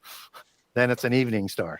And he's the son of that. He's not the true morning star. That's interesting. I just thought that when it was talking about the morning star, I was talking about Jesus, because in the book of Revelation, Jesus says, "I am the bright and morning star." And Yes. when he was singing with the sons of God, the sons of God were human beings that were alive, which is Adam and Eve. Because if you go to Luke 3:38, I think it is, it says Seth, the son of Adam, Adam, the son of God, which would be the Benecha Elohim in Hebrew. Yeah, and you could understand it actually as both. So, because again, in Colossians 1, it's you have Jesus as the one, as the Word of God, creating all of the angelic order. So he would be a son of God as well, just a son of the morning star, because he's the one who created at God's command, right? So this is good stuff. I'm taking notes here. I'm listening because nobody else. When I bring up this stuff, people usually get offended and they don't want to talk about it because it might differentiate from what they believe. But how are we going to learn? Yeah, exactly. We have to look at things a little more closely, not how we've been brainwashed or deceived to look at it. And so we know this is also Satan that is the one who's falling there, because Jesus tells us this in Luke 10:18. He saw Satan fall from heaven like lightning. Right. And then in Revelation 12, it says there was the war in heaven and Satan was cast down with his messengers. We always translate it as angels, but it doesn't. I don't think it actually uses the word. It does use the word angelos or whatever it is. Angelos. Yep. Right. But that doesn't necessarily mean that had to be the fallen angels either. They could have already been bound by then. But I think that it probably was. I think that might be the time.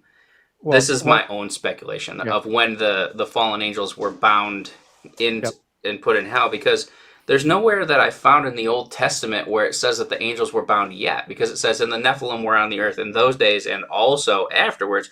We typically just assume that means the giants, but Isaiah 14:12 tells us that Nephalta, the singular masculine for Satan who fell, is a fallen one and he's an angel.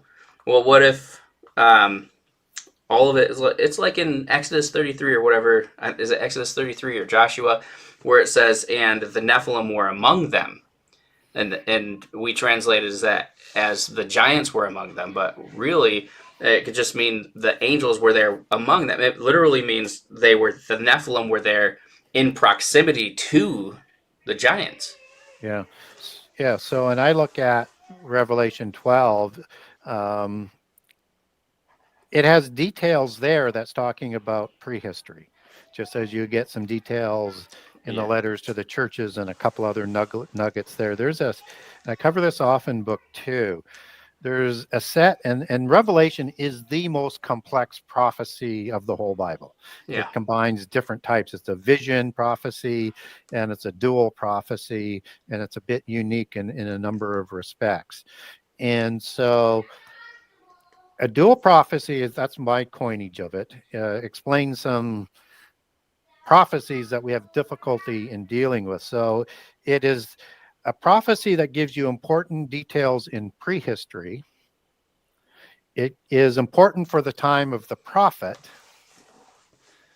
just as the letters are going out to the churches, and he takes those letters back, John does, and you have end time prophecies yet to be fulfilled. So in this case, now you have the stars as part of the prehistory being swept out, and then you get that linked into Satan's army of angels that the war is having with. It's giving you the information that you need. We're not told whether they rebelled all at once over a bit of time, but also know that all the angels aren't in the pit prison. Only the ones who did the most horrible of crimes went to the pit prison. Other ones still reign over this world from the council of the gods until that time comes to an end at the end time. So what are other passages like that? Well, we've been talking about a few of them. We talked about Isaiah 14. You get important information of prehistory. We get a prophecy for the time of Isaiah and shortly after, when you have Assyria and you have the king of Babylon.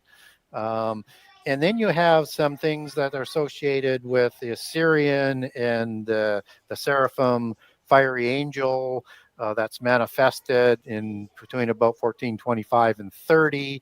You get some details and falling and I'll layer in the other aspect of it in a second that haven't been fulfilled yet, because Assyrian is one of those prophetic allegories in the Old Testament for Antichrist.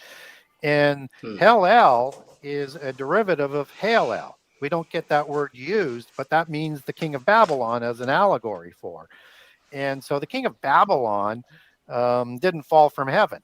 So that's how you know parts of this is prehistory, because it's talking about Satan, and all Antichrist figures try and do what Satan did. So just as Satan tried to raise his throne to heaven, Nimrod comes along, tries to do the same thing. Antichrist will make an even stronger effort, still fail, but they're all trying to do the same thing after their god Satan. So Isaiah 14 is one of those. Ezekiel 28, where it uses king of Tyrus as a Hel-El or a beast empire type figure. You also have implications for the time of Tyrus. It's the beast commercial empire of all the beast empires. It's an attachment on as the commercial entity, part of the allegory to understand Babylon in the end time. And Tyrus didn't walk amongst the trees of Eden. He did not. That was the cherubim. One's before the flood and one's after the flood. Yeah. So you've got the same ideology that's going on there. So there's a number of those types of prophecies that I talk about that aren't fulfilled in the time of the prophet. But we get all of that interesting information about prehistory in there. And that's the uniqueness of these prophecies that don't always make sense. See, this is what I like. So this is one of the things that most people will say is, well, it says in the Bible that you're not supposed to even learn the ways of these people.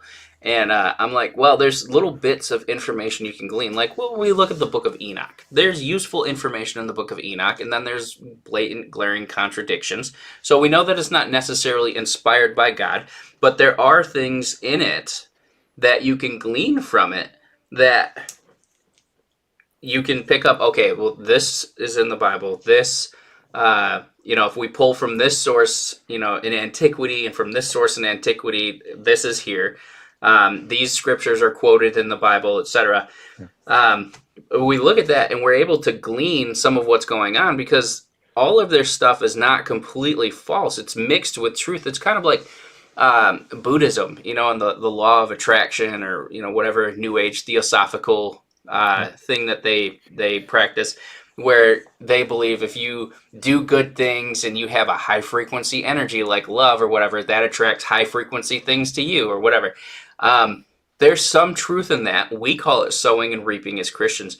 And one of the ways I can point to it is, like, it says that they ate from the tree of the knowledge of good and evil. It's not just the tree of evil. Everyone assumes, they just understood everything was evil. No, they knew the good stuff and the bad stuff, and now they've got it mixed together.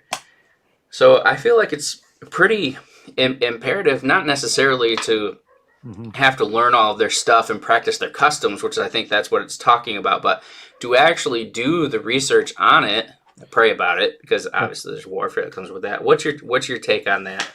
Yeah, so I measure everything I read outside the Bible against what's written in the Bible. That's one of the disciplines I use.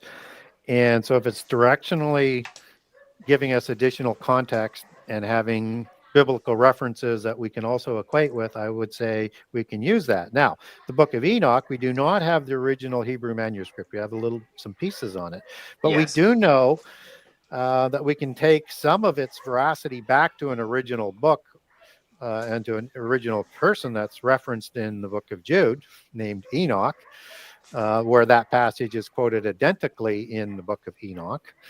And so, but what I'm also saying is there are some things in the book of Enoch that are contrary to what's in the Bible, just small things, but Hmm. there's been probably some corruptions with it that have come downstream.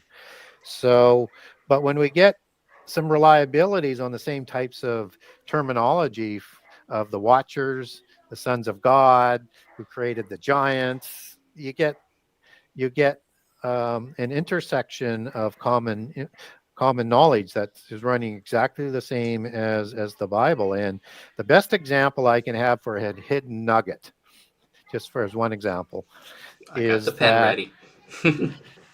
we get uh, the Watchers that are talked about in the Book of Enoch around the throne, and it's including archangels, right? So the standard Mm. hierarchy would be at odds, but I'll make the case that the Bible says they come from the presence of God. So they're up in the top four there. There's not just three, and they might even have four on each side of the throne that's heading all of the different orders as the four presences or the four winds of prophecy and those types of terms. So when we're looking now at the other Watchers, you have seraphim. We have seraphim in the Bible. That makes perfect sense.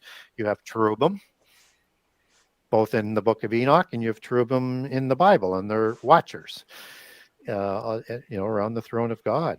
And then you have this really odd term, Ophanim. And everybody's going, well, what's Ophanim? Well, the Bible tells us who Ophanim are, but not in English. It doesn't. So in Ezekiel 1, 3, and 10, we get the vision of Ezekiel with the throne of God being pulled by the cherubim. Then we get where God sits, and underneath are these wheels that are wheels within wheels, right? And when it says wheel there, that's Hebrew um,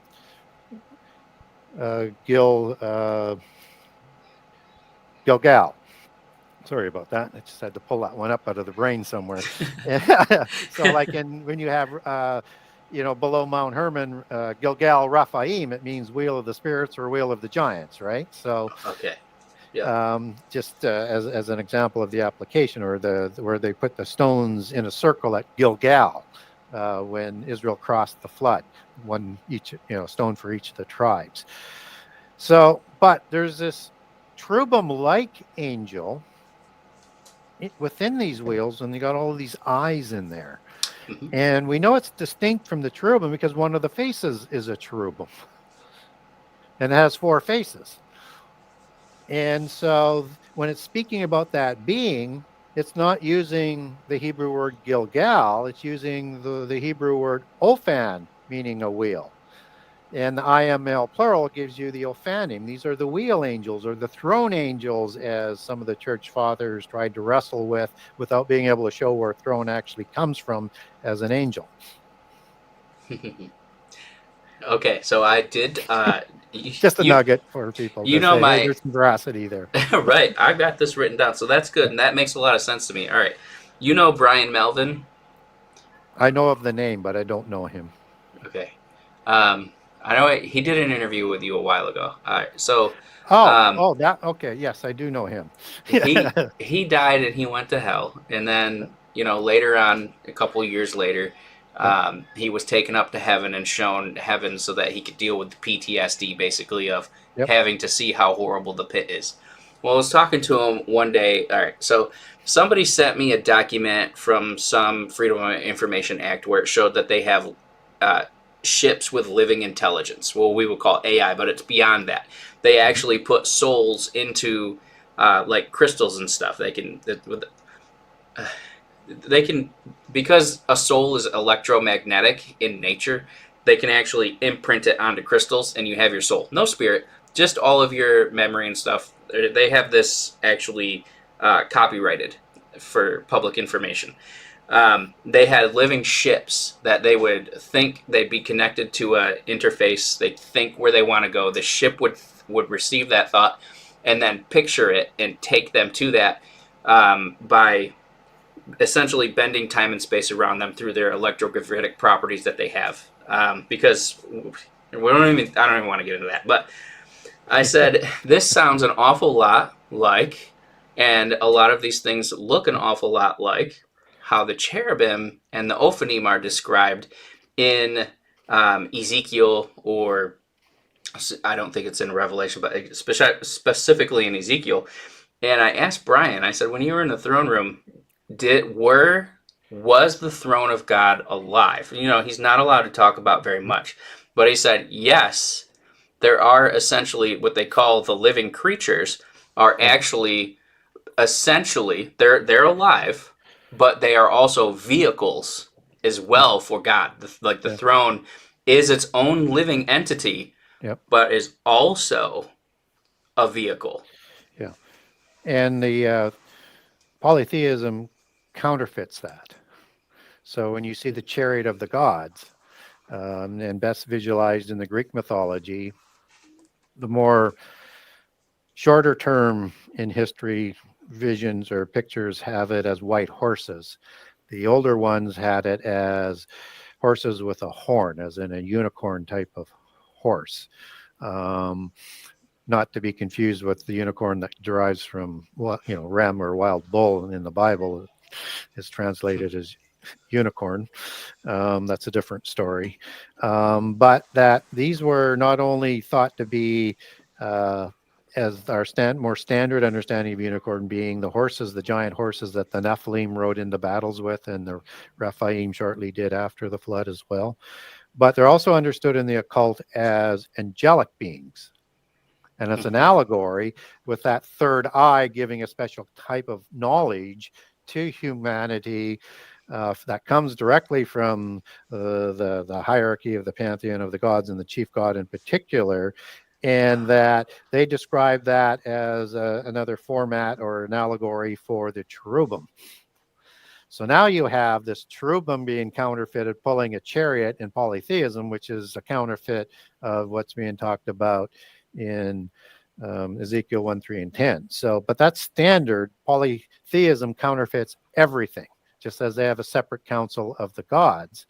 And not all the angels are in the pit prison. Only the ones who created or violated, crimes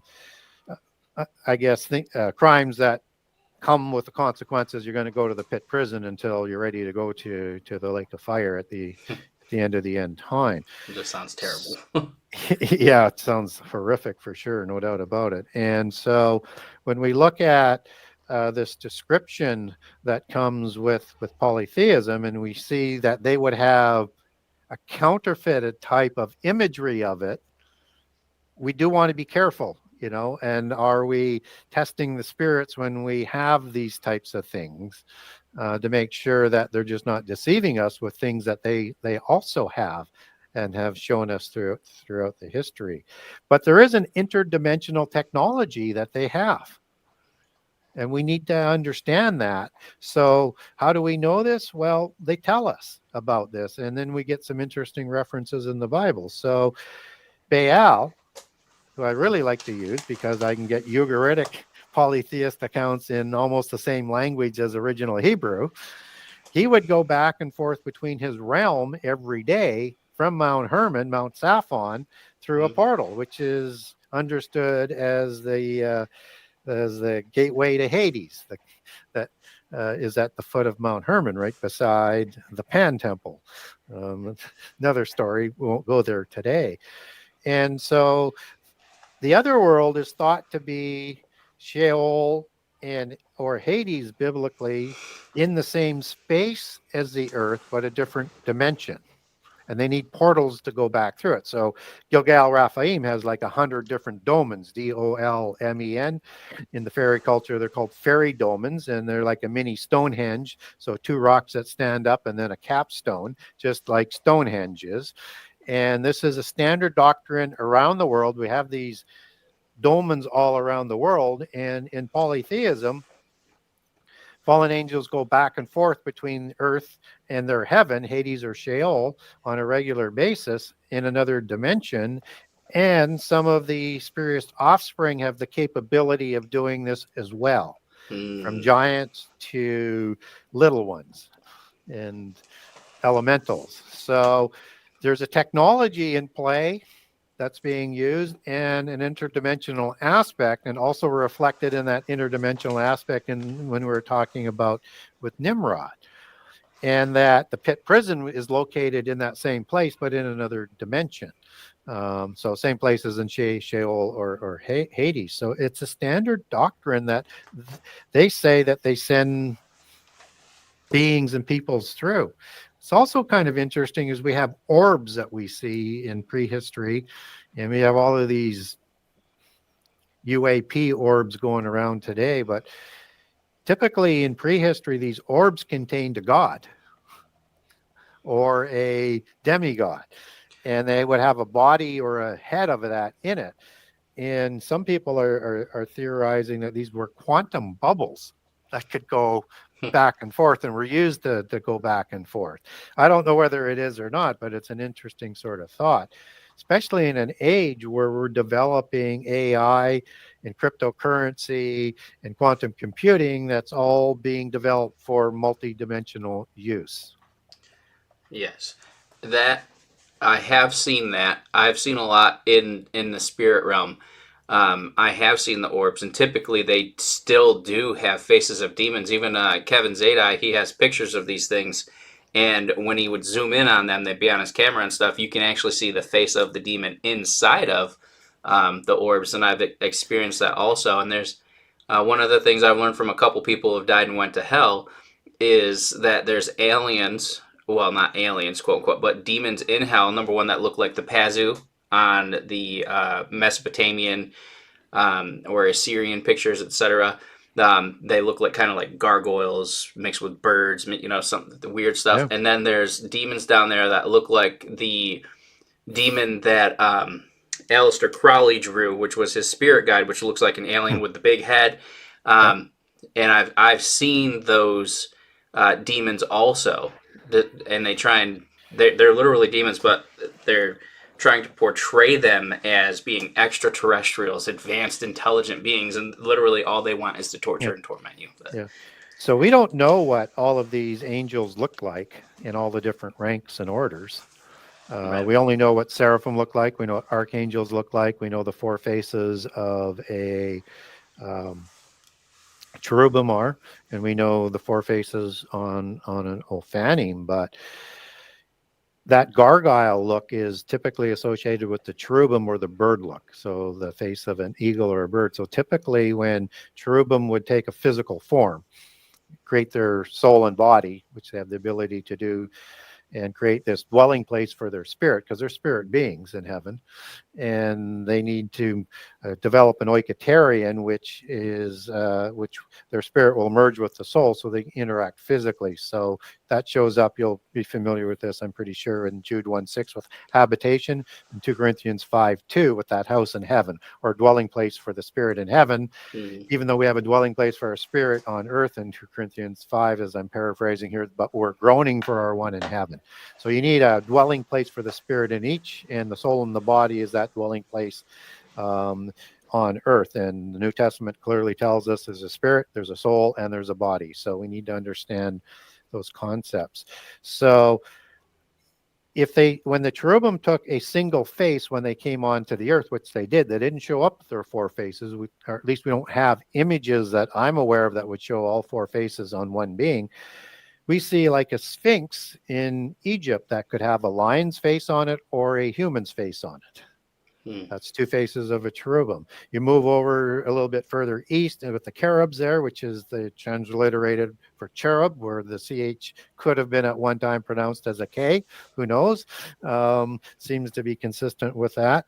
And they're a face of a bull, which is the third face. Sometimes it's translated as ox, but bull would be more consistent with what we see as the recognition of gods and polytheism.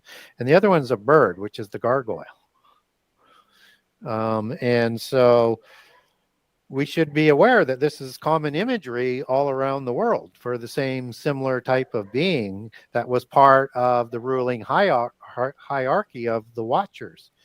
But there's an interesting thing in a Gnostic book, and it's called Pistis Sophia. And it's talking about Wisdom and the rule. faith, huh? Yeah, Pistis Sophia. And it's Pistis, Pistis, Sophia, as in the goddess Sophia, book 4, chapter 126. Okay. And it has a passage in there about the pit prison. And understand this is from a polytheist account. Mm-hmm. And it has all of these rulers that are in there, and it's describing some of their faces. So we're going to get ones with a serpentine or dragon serpent face. We're going to get a cat or a lion's face. So we're going to get typical ones that we would understand. But because we only get descriptions on those few ranks of angels that we talked about, we don't get the Dunamis, we don't get the Geratology, we don't get Excusia, we don't get Icarus, we don't get those descriptions for these other types of angels, except for maybe the messenger angels at the bottom of the order. There could be ones that look differently. So in this, it includes one with a crocodile's face, includes one with a dog's face, like Anubis or jackal god, or Nebaz, which is understood as one in 2 Kings 17 as one of the gods the Avim giants of the Mesopotamia region worshipped, along with Nergal, a lion-faced god. This one is depicted with a dog's face, as its definition is, and it means a barking god. So very similar to the Anubis god. You also have a bull's face, you have a boar's face, you have a bear's face, and all these different faces for these kinds of watchers that are put into the pit prison. It's very interesting. This is a good. We have covered so much stuff here. Like this is like a 101 master's class, basically. Like, and we haven't even touched the surface of the stuff that you've covered in your books. But we are approaching the 2-hour timeline, and as much as I would like to continue to go on, I figure we might as well wrap it up here. But this has been really good. After I read your second book, I'll probably reach out to you again for part 2 because I'll have more questions. It's been a great discussion. Would you like to share how people can sow into you, into your ministry, your books, where they can find it and all that stuff? So I do not accept any donations of any form. So if people like what they're hearing and they want to support me, go to my website. That's the Genesis6conspiracy.com, the number 6conspiracy.com. I have a generous excerpt of all 98 chapters of book 1 and all 84 chapters of book 2. And you'll get a good feel for you whether or not you want those books or not from there. And if you like what you're reading or what I'm saying, you can get a signed copy from me from the website. And I have it broken up into 3 groups. If you're in Canada, that's where you buy from. In the US, there's a page for the US, and there's a page for the rest of the world. I live in Canada.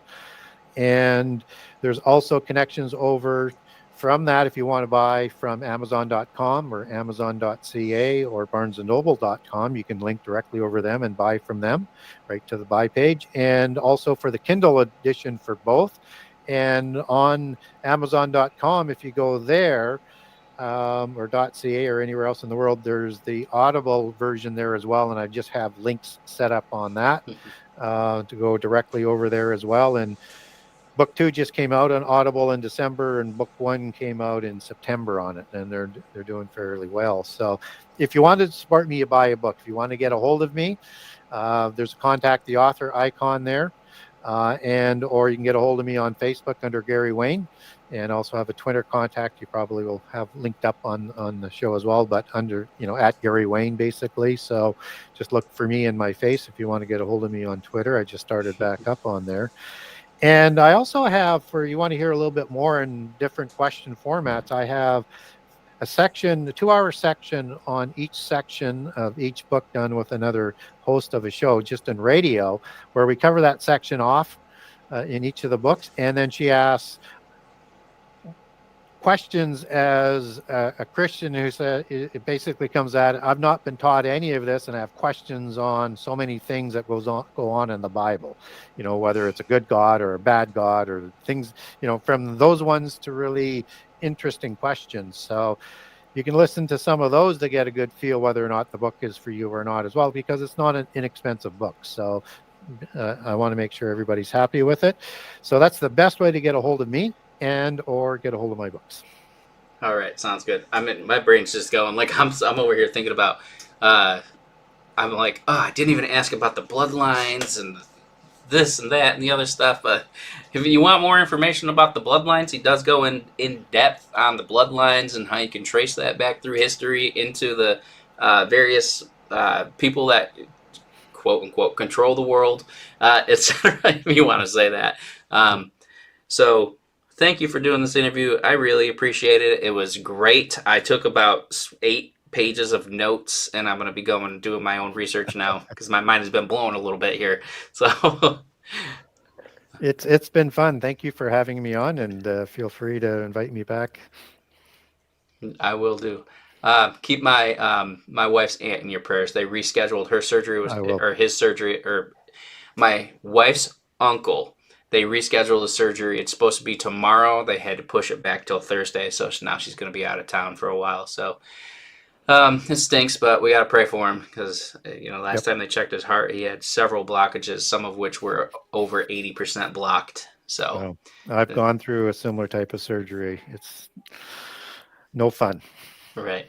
All righty. Well, thank you guys. I love everybody that's watching. Remember to like and subscribe. Go check out the Conspiracy 6 Theory, Part 1 and Part 2. Or, I mean, the Genesis 6 Conspiracy. Sorry. That's okay. And go and look at all the stuff that Mr. Wayne has available. All right. Until next time, guys. Bye.